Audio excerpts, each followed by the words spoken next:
السلام علیکم ناظرین، کیسے ہیں آپ؟ مجھے امید ہے کہ ماشاءاللہ بالکل ٹھیک ہوں گے۔ آج آپ کے سامنے ایک نکتہ رکھنا چاہتا ہوں۔ آج تقریباً 25,000 سال پہلے یمن کا بادشاہ طبا حمیری اول، طبا یمنی لینگویج میں بادشاہ کو کہتے ہیں، اور وہ 1,13,000 پاپیادہ لوگوں کو لے کر نکلا، اور اس کے ساتھ 1,30,000 گھڑ سوار لوگ موجود تھے۔ اس نے کہا کہ سیر کے لیے چلتے ہیں۔ یہ لشکر لے کر وہ نکلا۔ جس علاقے سے جاتا اس کے جاہ و جلال کی وجہ سے لوگ باہر نکلتے، اس کے خوف کی وجہ سے اس کو پروٹوکول دیتے، اس کی تکریم کرتے، اس کی عزت کرتے۔ ہر جگہ سے، ہر علاقے سے وہ تقریباً 10 عالم اپنے ساتھ لے جا رہا تھا۔ چلتے چلتے کئی ہزاروں میلوں کا فاصلہ طے کرنے کے بعد 4,000 علماء کا لشکر اس علماء کا جو جم غفیر تھا اس کے پاس موجود تھا۔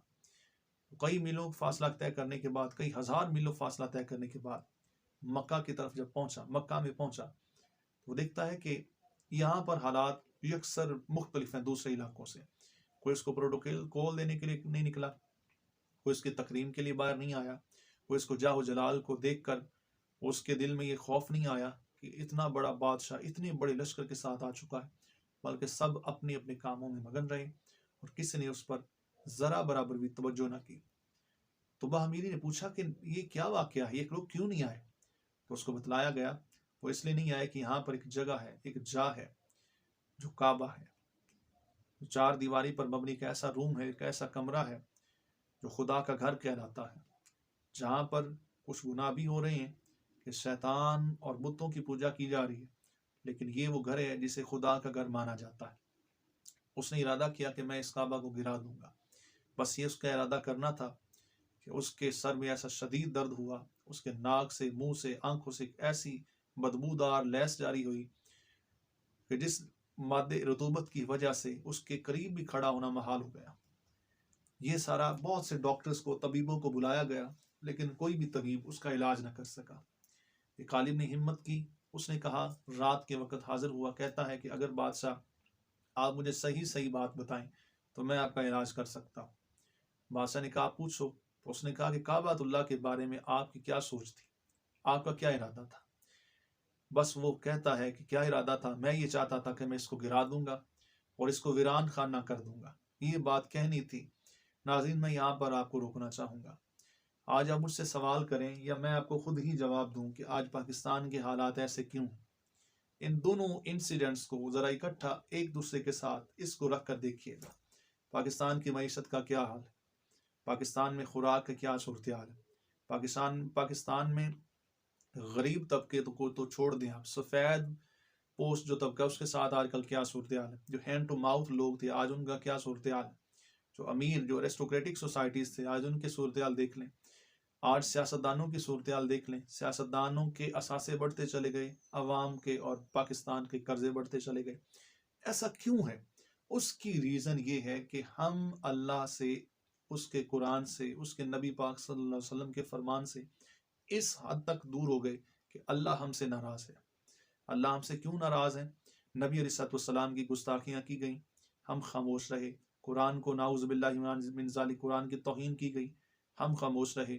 خاموش کیا ہمارے رٹے رٹائے جملے ہیں جو ہر دفعہ جو ہم نے ایک سپیچز نعوذ باللہ من ذالک لکھی ہوئی ہیں کہ اگر خدا نہ خواستہ اس طرح کی صورتحال جب بھی پیش آئے گی تو یہ تقریر ہم کر دیا کریں گے۔ دوستو، تقریروں سے کچھ نہیں ہوتا۔ جب قرآن اور نبی علیہ السلام کے فرمان کے مطابق ہم اپنی حیات کو نہیں بدلیں گے، ہماری زندگی کی ڈائریکشن اس طرف نہیں ہوگی، تو پھر ہمارے لیے دنیا اور آخرت میں رسوائی ہمارا مقدر بنے گی۔ اس لیے آج جو سٹیک ہولڈرز ہیں انہیں چاہیے کہ وہ قرآن اور نبی علیہ السلام کے شان میں جو گستاخیاں کرنے والے ہیں ان کو دو ٹوک جواب دیں، ان کے مصنوعات کا بائیکاٹ کیا جائے، یورپ کے ساتھ تجارت کو محدود کیا جائے۔ اس سے آپ دیکھیں گا کہ آپ کی معیشت پر بھی مثبت اثرات پڑیں گے، اور اللہ کے کرم سے آپ یہ چیز جان لیں کہ پاکستان کون سا ملک ہے؟ پاکستان مدینہ کے بعد واحد وہ ریاست ہے جس کی بنیاد لا الہ الا اللہ پر رکھی ہے۔ پاکستان وہ جگہ ہے جس کے بچے سنہری خواب آنکھوں میں سجائے جن وہ بڑے ہوتے ہیں، اور جو پاکستان وہ سرزمین ہے جسے اللہ خالق کائنات نے چاروں موسموں سے نوازا ہے۔ پاکستان وہ سرزمین ہے جس میں زراعت بنیادی طور پر ہمارے علاقوں کا، ہماری معاشی معیشت کا حصہ ہے۔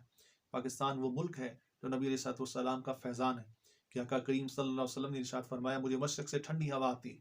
پاکستان وہ ملک ہے جس کا خواب اقبال نے دیکھا، پاکستان وہ ملک ہے جس کے لیے میرے حبیب صلی اللہ علیہ وسلم قائد اعظم کے پاس ظاہری طور پر تشریف لے گئے، اور قائد اعظم محمد علی جناح کو فرمایا Muhammad Ali Jinnah go back to subcontinent and make Pakistan for the Muslims. تو اس عظیم ریاست کے لیے آج جو زوال کا جو شکار ہے وہ ناظرین وہ ہمارے اپنی بدعمالیوں کی وجہ سے۔ آج ہمیں اجتماعی طور پر توبہ کرنی چاہیے اور پاکستان کی ترقی کے لیے اپنا کردار ادا کرنا چاہیے۔ اپنی زندگیوں کو اللہ کو راضی کرنے کے لیے جب ہم وقف کریں گے تو آپ دیکھیے گا کہ پاکستان تو اللہ کے کرم سے بنا ہے، اس لیے کہ اللہ کے کرم سے یہ قیامت تک اسی طرح اللہ کے کرم جس طرح اللہ کرم فرمائے گا تو یہ ترقی کی منازل طے کرے گا۔ آج حالات ضرور آج ایسا لگ رہا ہے کہ نا امیدی ہر طرف ہر سمت ہے، لیکن پاکستان تو بنا ہی اس لیے ہے کہ اللہ کے کرم سے اس نے قیامت تک رہنا ہے۔ جو اس کو مٹانے کی کوشش کرنے والے ہیں، جو برے ارادے لے کر آئے ہیں، انشاءاللہ وہ خواب و خاصر ہوں گے، اور اللہ اس ملک عظیم کا، اس ملک خدا داد کا خود حامی و ناصر ہے۔ تو اسی دعا کے ساتھ کہ اللہ عالم اسلام کی عرض پاکستان کی خیر فرمائے، اور جو سویڈن میں جو گستاخی ہوئی قرآن مقدس کی، ہمارے اس چینل، ہمارے یوٹیوب چینل کی جو ٹیم ہے، ہم بحیثیت مسلمان، اور جو ہمارا یہ فیس بک پہ پیج ہے، ہم بحیثیت مسلمان اس کی شدید مذمت کرتے ہیں، اور سٹیک ہولڈر سے، ہمارے سیاستدانوں سے یہ گزارش کرتے ہیں کہ اگر آپ معیشت کو بہتر کرنا چاہتے ہیں، اگر آپ ملکی حالات کو بہتر کرنا چاہتے ہیں، تو ایک دفعہ گنبد خضرا کے مکین کی رحمت کا سہارا لے کر دیکھیں۔ اب دیکھیے گا انشاءاللہ یہی ملک اللہ کے کرم سے، ہمیں اس سے کچھ لینا دینا نہیں کہ نواز تشریف لائیں یا خان صاحب تشریف لائیں۔ ہم یہ کہتے ہیں کہ جو بھی ہے وہ قرآن کے ساتھ آئے۔ جب قرآن کا نظام آئے گا، نظام مصطفیٰ آئے گا، جب ہم اس کو امپلیمنٹ کریں گے تو اللہ کے کرم سے ہمارا یہ عظیم ملک ترقی کی منازل ضرور طے کرے گا۔ بس دعاؤں میں یاد رکھ